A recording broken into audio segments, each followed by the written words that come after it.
he here? Is he here? Is who here? Well, if you've been watching my video series, Tour of Savannah's Historic Squares, you know we are looking for none other than Forrest Gump. But today we are not in the correct square for that. We did a little detour. We are at Troop Square. Troop Square was laid out in 1851 and named after George Michael Troop, who was this hotshot politician who was a congressman and governor of Georgia and all of that great stuff. But the locals today lovingly call this square Dogbone Square. And it's really fun. If you come here, you'll see people here with their dogs. There's even a fountain dedicated for your pooch to take some sips of delicious, refreshing aqua from. So when you're here, look for this beautiful cast iron fountain and give your dog, if you have one, a little respite. So another reason I think that this square is very unique in its style is that most of the squares we've seen have had either a fountain or some magnificent monument. But this one does not. This one's a little bit more esoteric. It actually has an armillary sphere. And what that is, it's an astronomical device that measures different things. So if you come up close and look at this sphere, you'll see that there's zodiac signs on it, and it's just beautiful. It was done in the Victorian-era, and it's completely bronze.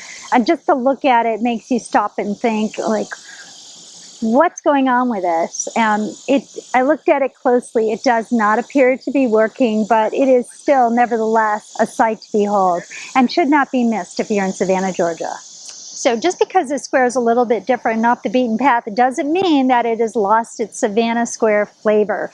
In fact, it still has the beautiful oaks and the brick line pavers for stepping stones everywhere and great beauty.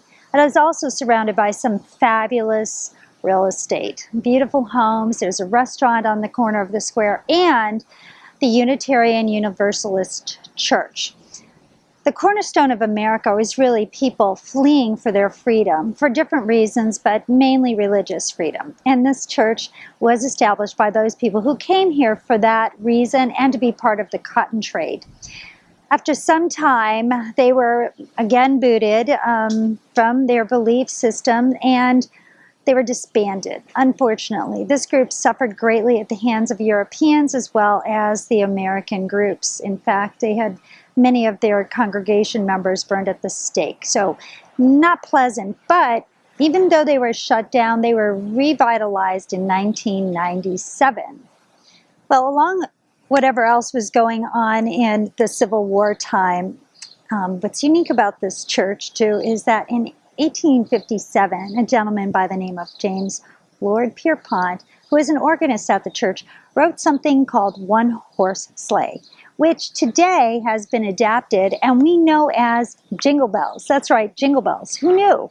It was actually written so long ago, and not during the 50s and 60s when all of the major Christmas songs were written after we commercialized Christmas back in that day. So very interesting. Come read about it. Check out the church. Check out the grounds. There's a lot of history here. And it is just a beautiful place to take some time to relax, reflect, and enjoy Savannah, Georgia. Thank you for watching. Please do not forget to share if you like this video.